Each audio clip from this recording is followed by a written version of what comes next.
that advised the U.S. Department of Agriculture in creating standards for the USDA organic seal. He'd also started a grain cleaning plant and flour mill that had been pioneers in premium whole grain, along with a wind farm Matt had shown me on his computer. And Bob was most famous as the entrepreneur behind Kamut wheat, an ancient grain that had gained worldwide popularity for its sweet, nutty flavor and health benefits. As I clicked through a series of stories about Bob, I found that he was a difficult guy to pigeonhole. He had won a Lifetime of Service Award from the Montana Organic Association, but he had also served on the Wheat Committee of the American Farm Bureau, a mainstream farm organization distrusted by most organic advocates for its ferocious support of feedlots and genetically modified organisms, or GMOs. The U.S. Small Business Administration had named him Small Business Exporter of the Year for Montana in 1995. But most of the stories I found lauded him as a champion of the local economy.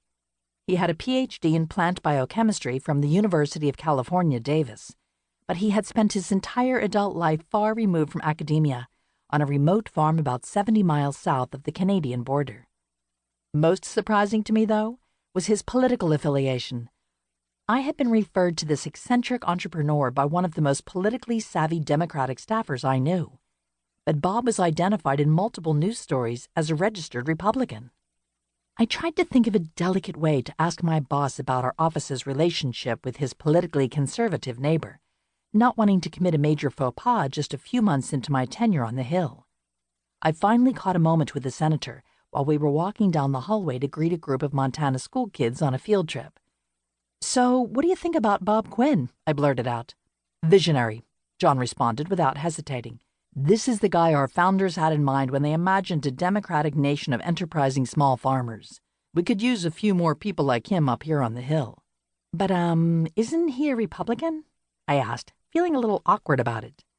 "Oh, gosh, maybe," John answered nonchalantly, as though we were talking about his neighbor's favorite color or how strong he liked his coffee. His dad was real active in local Republican politics, and I suspect Bob's voted on the R side a few times himself. John added, a twinkle in his eye, although I'm pretty sure he voted for me. "Look, there's plenty of things we don't agree about," John continued, gathering from my puzzled expression that he hadn't quite answered my question. "But the main thing I'm up against here in D.C. is not Republicans. It's multinational corporations that have a stranglehold on agriculture and energy and don't give a lick about the hardworking Montanans whose livelihoods depend on these industries. Instead of being beholden to these multinationals, we need to build our own economic opportunity based on renewable resources and good green jobs that won't go away after the next oil boom. And that's what Bob Quinn is doing." 3 years later, in the summer of 2012, I came back to my hometown in Missoula, Montana. I was now a graduate student working on a dissertation about the roots of the state's booming organic farming sector, which had grown to become one of the largest in the nation.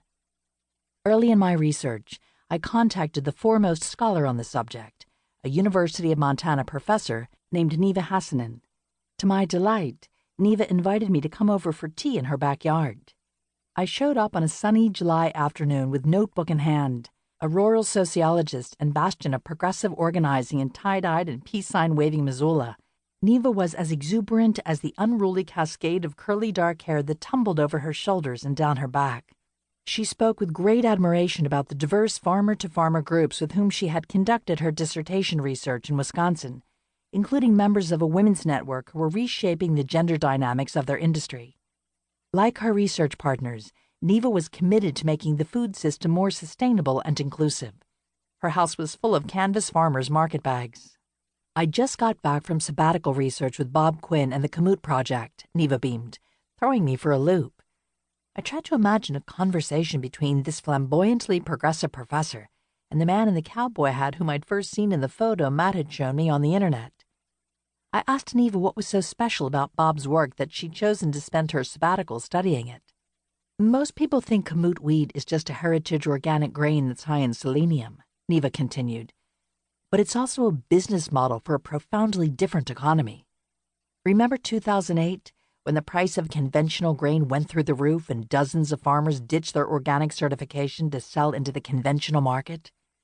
The farmers growing for Bob's Kamut project stuck with him, and his buyers negotiated their prices to make it work. He's built this little oasis of trust that is totally the